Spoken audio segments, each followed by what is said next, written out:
Hello friends, welcome to RJ classes. आज हम single entry chapter का आगे फर्दर डिस्कशन करेंगे और होपफुली आज ये चैप्टर हमारा कंप्लीट हो जाएगा। राइट, अभी तक हम 2 क्लासेस की कर चुके हैं, तो आगे इस बढ़ते हैं। आज की क्लास में हम क्या करने वाले हैं कि कुछ हम क्वेश्चंस का थोड़ा जो लेवल है वो थोड़ा इंक्रीज़ करेंगे और अल्टीमेटली वो क्वेश्चन करेंगे जो फाइनली एग्ज़ाम में आ सकते हैं। ठीक है, और अभी तक जो हमने किया है वो भी एग्ज़ाम में आते हैं क्वेश्चंस, उनका वर्जन थोड़ा सा लाइटर था और या थोड़ा हायर वर्जन के क्वेश्चन है, मतलब यू कैन से और difficult as compare to earlier, but वैसे डिफ़िकल्ट नहीं है, आपको 100% समझ में आ जाएंगे। चलिए स्टार्ट करते हैं। ठीक है, देखिए क्वेश्चन नंबर 9 है इस पीडीएफ का। Gurman keeps his books of account on single entry system. Okay, single entry पे काम कर रहे हैं Gurman. From the following information given by him ascertain the profit and loss. ठीक है, 31 मार्च का प्रॉफिट और लॉस निकालना है। 31 मार्च 2024 को, यानी कि साल के शुरुआत में कह सकते हैं या पिछले साल के एंड में, इसकी जो पोजीशन थी वो क्या थी? Plant machinery, stock, cash in hand, debtor, loan from Anish, loan लिया हुआ है तो लाइबिलिटी में आ जाएगा, और उस रेट पे उस लोन का जो रेट ऑफ इंटरेस्ट है वो 4% पर एनम का है। डन, वो भी हम देख लेंगे। इंटरेस्ट, बैंक ओवरड्राफ्ट भी एक लाइबिलिटी होती है, बैंक का नेगेटिव बैलेंस जो होता है, और क्रेडिटर्स 12,120। लेकिन अगर ये सारी इन्फॉर्मेशन को हम देख लें तो 31 मार्च 2024 की सबसे इंपॉर्टेंट जो चीज़ थी वो थी कैपिटल, जो अपने को चाहिए होती है वो नहीं गिवन है, तो इसका मतलब हमें स्टेटमेंट ऑफ फेयर बनाना पड़ेगा इसके अंदर। ओके, फिर 31 मार्च 2025 यानी एक साल बाद क्लोजिंग जो फिगर्स होती हैं उसमें कह रहे हैं he owe to the creditor 9170। Owe to the creditor का मतलब उनको क्रेडिटर को इतने पैसे देने हैं, यानी क्रेडिटर्स हो गए। And had paid to Anish 500 in lieu of his loan on 1 October 2024 but had paid no interest. Very important, ध्यान से सुनिएगा। अनीश का जो लोन था, अनीश से जो लोन लिया हुआ था 1000 रुपये का था, 500 रुपये उन्होंने 1 अक्टूबर को पे कर दिया है। तो इसका मतलब करंट ईयर की बैलेंस शीट में, जब हम बैलेंस शीट तो साल के एंड में बनाते हैं, तो बैलेंस शीट में जो लोन आएगा वो 500 का आएगा इस बार, क्योंकि 500 का तो पे हो गया। बट उन्होंने साथ में ये बताया कि हमने कोई इंटरेस्ट पे नहीं किया है, तो उसका इंटरेस्ट निकाला जाएगा और इंटरेस्ट आउटस्टैंडिंग में आएगा, और वो भी पे नहीं हुआ है, आउटस्टैंडिंग में आ जाएगा। और उसमें डेट की इंपॉर्टेंस रहेगी, क्योंकि आधा लोन पे हो गया और आधा अभी रहता है। ठीक है ना। He had bought additional capital, कुछ प्लांट मशीनरी और भी खरीदे हैं जिसकी कॉस्ट 13,000 रुपये है। यानी पहले प्लांट मशीनरी था क्या? हाँ था, और भी खरीदा है 13,000 रुपये का। तो यानी जो क्लोजिंग बैलेंस शीट हम बनाएंगे स्टेटमेंट ऑफ फेयर, उसमें एडिशन करना पड़ेगा। डेटर 23,000 रुपये के, आउट ऑफ विच 900 ही would not be able to collect. ध्यान से कह रहे हैं 23,000 की डेटर है वैसे तो क्लोजिंग, बट उसमें 900 रुपये ही would not be able to collect, वो नहीं कलेक्ट कर पाएंगे, यानी कि वो पैसा नहीं मिल पाएगा। इन सिंपल वर्ड्स वो क्या हो गया? बेड डेट्स हो गया। ठीक है ना। The cash and bank balance कितना है? 4100। स्टॉक एट द एंड इतना है।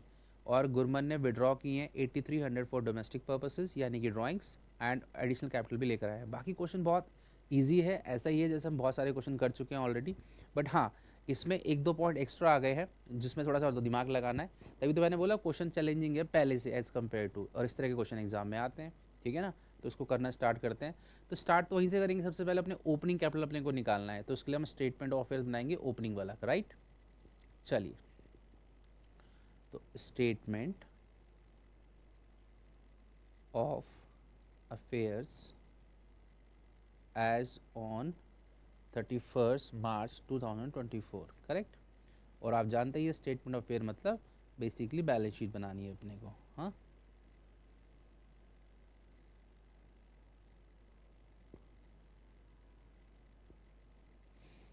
चलिए क्या क्या देखें ज़रा।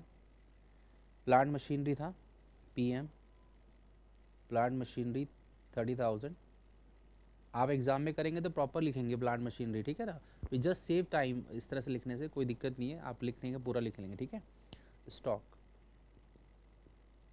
स्टॉक कितना गिवन है? 5,000 रुपीज़ का। Then cash in hand, cash in hand कितना है? 100 rupees. Debtors 17,000। Loan from Anish, ये तो लाइबिलिटी हो गई। लोन फ्रॉम अनीश कितने का है? 1,000 रुपये का। और बैंक ओवरड्राफ्ट, बैंक ओडी। ठीक है। एंड क्रेडिटर्स लाइबिलिटीज़ 12,120 रुपया, ठीक है ना, बस इतना ही दे रखा है। यस, टोटल कर लेते हैं और निकाल लेते हैं कि हमारी यहाँ पर बैलेंसिंग फिगर क्या आएगी, कैपिटल आएगी, आप जानते ही हैं, ठीक है ना। चलो देख लेते हैं कितनी आती है, कैपिटल निकाल लेते हैं, आप भी साथ साथ निकालिएगा। 30,000, 5,000 stock, and then 100 and 17, total becomes 50 to 100। 50 to 100 का टोटल आ रहा है, उसके अंदर से हम 1000 रुपीज़ का अपना लोन है 1100 and 12,120, it is coming out 37,880, 37,880, 37,880। Let me check this the right one, 37,880, ठीक है। यहाँ तक का काम तो बिल्कुल आसान था और वैसे ही था जो हमने बहुत सारे क्वेश्चन में कर लिया। अब थोड़ा सा चैलेंजिंग काम आएगा जिसके अंदर थोड़ा चीज़ों को टेक केयर करना होगा। जैसे देखिए, अब हमें स्टेटमेंट ऑफ फेयर बनाना है क्लोजिंग वाला, तो statement of affairs as on 31 March 2025। चलिए बताइए, सबसे पहले उन्होंने बताया कि क्रेडिटर्स कितने हैं, क्रेडिटर्स लिख लेते हैं 9170, और उसके बाद उन्होंने बोला कि अब जो अनीश का जो लोन है वो 500 तो पे हो गया है, इसका मतलब जो लोन फ्रॉम अनीश है वो आप ऐसे दिखाएंगे 1000 का था बट 500 पे हो गया तो 500 का है, ठीक है ना।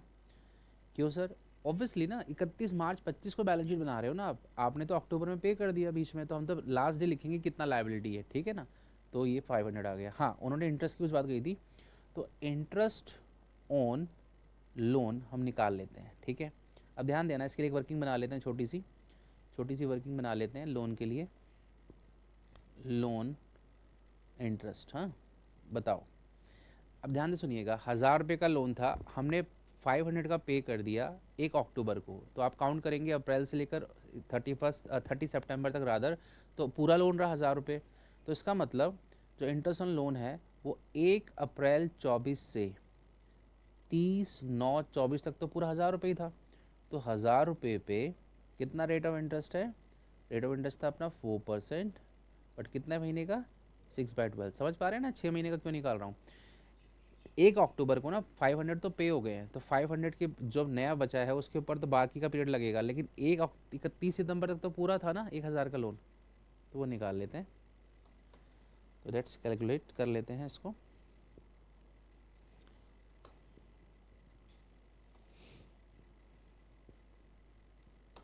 इट इज़ कमिंग 20 रुपये आ रहा है। अब बोलेंगे सर ये इतनी छोटी छोटी फिगर्स क्या, एक्चुअली क्वेश्चन ऐसे ड्राफ्ट हुए हैं पहले से बुक से है, ठीक है। अच्छा, मैंने आपको बोला कि मैं मेरे सारे क्वेश्चन आपको डिस्क्रिप्शन में पीडीएफ दे दूंगा, बट क्योंकि जनरली सभी बच्चे स्टूडेंट ये जो क्वेश्चंस करते हैं आपके स्कूलों में लगी रहती हैं बुक्स, या तो टी एस ग्रेवाल सर की होती है या डी के गोयल सर की होती हैं बुक, तो वही जनरली बुक्स वहीं से क्वेश्चन लिए गए हैं, ठीक है ना। तो ये वाले जो मेरे पीडीएफ जो मैं शेयर करता हूँ आपसे, ये टी एस ग्रेवाल बुक का है, ठीक है ना, तो वहाँ से आपको देखेंगे,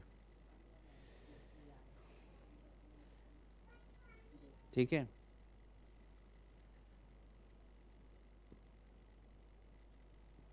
ये आ गया आपका 30 सितंबर, ओके डन। 30 सितंबर का आ गया यहाँ तक। उसके बाद फिर 1 अक्टूबर से 31 मार्च 25 का लोन आता तो पे हो गया, अब कितना रह गया 500, 4/100 और 6, ठीक है ना।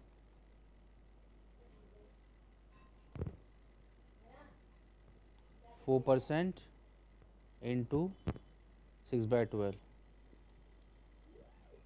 10 हो जाएगा, 10 हो गया,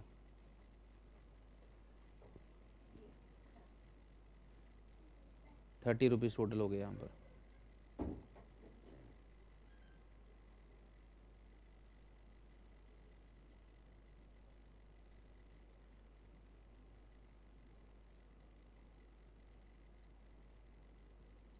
इंटरेस्ट लोन कितना आ गया अपना 30 रुपीज़, ठीक है ना।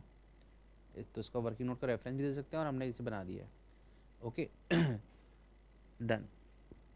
अब आगे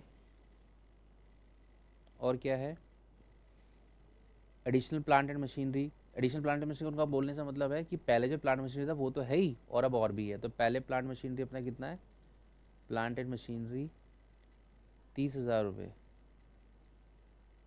एडिशन 13,000 43,000, ठीक है। और उसके अलावा डेटर्स, डेटर कितने बताइए, 23,000 रुपये। बट उन्होंने बोला कुछ पैसा हम ढूंढ नहीं पाएंगे, मतलब वो ले नहीं पाएगा, इसका मतलब बैड डेट्स हो जाएगा। कितने का, 900 का, करेक्ट। तो ये हो गया 22,100 रुपया। Done. Cash 4100, stock, stock 4500, stock 4500। Done. और कुछ तो नहीं दिख रहा। क्रेडिट और बाकी सारी एसेट हमने डाल दिया, स्टॉक डाल दिया, cash, debtors, loan, interest interest को भी डाल दिया, ठीक है ना। क्रेडिटर्स, क्रेडिटर स्टार्टिंग में डाल दिया था हमने। डन। तो ये सारी आइटम्स हमने ऑलरेडी डाल दी हैं। तो देख लेते हैं कितनी कैपिटल आ रही है। अब कोई एडजस्टमेंट तो नहीं है ना क्वेश्चन में नीचे अपने पास। नीचे क्या दिया हुआ है, एक तो डोमेस्टिक ड्राइंग, मतलब डोमेस्टिक पर्पज़ के लिए उन्होंने ड्राइंग करी, मतलब ड्राइंग हो गया, और एडिशनल कैपिटल, ठीक है, और कुछ नहीं है। डन। तो निकाल लेते हैं। अब जो बैलेंस आएगा, बैलेंस वुड बी कैपिटल, ठीक है ना। चलिए करें। 43,000, 21,200, 4,100 and 4,500. The total is 73,700 minus 9,170 minus 500, 30 rupees. It is coming out 64,000. Let me check. 64,000 आ रहा है हमारा जो कैपिटल आ रहा है, 64,000 रुपीज़, करेक्ट। बहुत बढ़िया, 64 आ गया अपना, ठीक है। तो इस क्वेश्चन में क्या नया था अभी तक, एक तो लोन का पॉइंट था जो हमने समझ लिया, लोन इंटरेस्ट ऑन लोन निकाल दिया। आई होप आपको समझ में आ गया होगा। 6 महीने तक पूरा लोन था तो 6 महीने का इंटरेस्ट, बाकी 6 महीने 500 पे हो गया तो 500 बचा था, उस पर 6 महीने का निकाल दिया, टोटल इंटरेस्ट आ गया 30। उसके अलावा उन्होंने बोला प्लांट मशीनरी के अंदर कुछ हमने एडिशन किया, कर दिया हमने, कुछ हमारा पैसा बेड डेट्स हो गया है वो कर दिया, तो अब क्लोजिंग कैपिटल आ गई। अब जब क्लोजिंग आ गई, ओपनिंग तो पहले निकाल ली थी, तो अब तो क्या बनेगा आप जानते हैं, statement of affairs, statement of affairs, ठीक है ना। चलिए, मुझे स्टेटमेंट ऑफ अफेयर से लगता है कुछ ज़्यादा ही लगाव हो गया है। स्टेटमेंट ऑफ अफेयर नहीं, statement of profit and loss बनेगा, ठीक है ना। चलो बताओ, क्लोजिंग कैपिटल, क्लोजिंग कैपिटल अभी अभी निकाला 64। उसके बाद क्या होता है, ड्राइंग्स ऐड हो जाती हैं और एडिशनल कैपिटल माइनस हो जाती है, और क्या होता है बताओ, ओपनिंग कैपिटल माइनस हो जाती है, ठीक है ना। और फिर अपना आ जाता है प्रॉफिट या लॉस एज द केस में भी। तो ड्राइंग तो उन्होंने बताई हमें, क्वेश्चन ने हमें ड्राइंग कितने की बताई थी, लेट मी चेक, 8300, 8300 सॉरी 8300 की ड्राइंग थी, और एडिशनल कैपिटल कितनी थी, 10,000, ठीक है। अच्छा, और ओपनिंग कैपिटल हमने निकाली थी खुद, दैट वुड बी 24,420, इतना ही आया था ना हमारा भी, 24,420, 24, नहीं हमारा आया था ओपनिंग कैपिटल 37,880 ना, 37,880, 37,880, करेक्ट।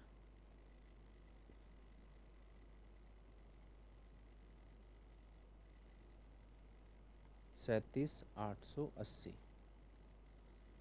हाँ बस ठीक है, निकाल देते हैं। प्लस 8300 माइनस 10,000, 3880, चलिए ये आ गया 24,420, ठीक है ना। ये आपका प्रॉफिट आ गया। डन। बात समझ में आ रही है आपको, आई होप कि पूरी बात समझ में आपको आ गई होगी। डन, ठीक है जी। दैट वाज क्वेश्चन नंबर, हमारा क्वेश्चन नंबर 9 था ये, राइट। ठीक है, ये भी हो गया। तो प्रॉफिट हमारा 24,420 आया, ठीक है। अब नेक्स्ट क्वेश्चन देखते हैं। नेक्स्ट क्वेश्चन में देखिए इसमें भी आपको बता रखे हैं प्रॉपर बुक से अकाउंट मेंटेन नहीं करते हैं, वही कहानी आपको बता रखी है, दोबारा से आपको स्टेटमेंट फिर बनाना पड़ेगा। तो आपको देखो 31 मार्च 2024 की पूरी कहानी सुना दी, कैपिटल नहीं है। 2025 की कहानी सुना दी, कैपिटल नहीं है। तो वही अपने को स्टेटमेंट फिर बनाना है, ओपनिंग क्लोजिंग, इससे ओपनिंग कैपिटल निकल जाएगी, इससे क्लोजिंग निकल जाएगी। और साथ साथ आपको बता रखा है ड्राइंग्स इतनी है, फर्नीचर को डेप्रिशिएट करना है, ठीक है। अपने याद है अपने लास्ट वीडियो में क्वेश्चन किया था, इसमें फर्नीचर को डेप्रिशिएट किया था, तो डेप्रिशिएशन लगा देंगे, एडजस्टमेंट में दिखा देंगे, मतलब स्टेटमेंट फिर हम बनाएंगे क्लोजिंग वाला, उसमें माइनस कर देंगे। और 600 रुपये बेड डेट्स है, इरिकवरेबल, मतलब पैसा डूब गया, तो वो जैसा 20 क्वेश्चन में किया माइनस करके दिखा देंगे। और प्रोवाइड 700 फॉर डाउटफुल डेट्स, ठीक है। तो ये भी कुछ नया पॉइंट नहीं है, इसके लिए ये क्वेश्चन में आराम से आप कर सकते हैं। जैसे कि आप समझिएगा, आपने मान लो स्टेटमेंट ऑफ फेयर बनाया, तो आप लिखेंगे डेटर्स, कितना है डेटर्स इस क्वेश्चन में, इस क्वेश्चन में डेटर है मेरा 15,600। तो आप क्या करेंगे, एक तो 600 रुपये हो गया बेड डेट्स, 600 माइनस कर देंगे, और क्या करेंगे, और ये प्रोविज़न भी है कितने का, 700 रुपये का, ये माइनस करके। अब जो माइनस करके आएगा वो आपके क्लोजिंग डेटर में, मतलब इस वाले साल के स्टेटमेंट ऑफ अफेयर्स में दिखने शुरू होगा, ठीक है ना। तो इसमें कुछ खास पॉइंट नहीं है। और एक और पॉइंट कौन सा था, फर्नीचर वाला। तो फर्नीचर कितने का दे रखा है अपने को, 1500 रुपये का, उस पर 10%। तो आप लिखेंगे फर्नीचर 1500, 150, 10% क्योंकि बोल रहे हैं ना, तो यहाँ पे 1350। तो ये दो एडजस्टमेंट है, और ये हम किस में कर देंगे, इटसेल्फ स्टेटमेंट ऑफ फेयर में। अच्छा, एक ऑल्टरनेट ट्रीटमेंट होता है इसका, अगर कोई ये एडजस्टमेंट जो नीचे गिवन होती है स्टेटमेंट ऑफ फेयर में ना करे और वैसे ही कैपिटल निकाल दे, तो उसको क्या करना पड़ता है, जब वो पीएनएल बनाता है, जो हम बनाते हैं statement of profit and loss, जो फाइनल प्रॉफिट आता है उसमें से माइनस करता है। बट मुझे ये अप्रोच ज़्यादा अच्छी लगती है कि हम सीधा उसको स्टेटमेंट ऑफ फेयर में एडजस्ट करते हैं, उसको हम फिर नाम के देते हैं, याद है ना, हम उसको लिखते हैं स्टेटमेंट ऑफ फेयर और ब्रैकेट में क्या लिख देते हैं, एडजस्टेड आफ्टर एडजस्टमेंट, ओके। तो ये हमने ऐसा क्वेश्चन पहले भी किया था, तो इसमें जो नया पॉइंट था हल्का सा कि बेड डेट्स आ गया, प्रोविज़न आ गया, वो मैंने आपको बता दिया। तो इस क्वेश्चन में और कुछ नहीं है, ठीक है। चलिए अब एक और क्वेश्चन करते हैं,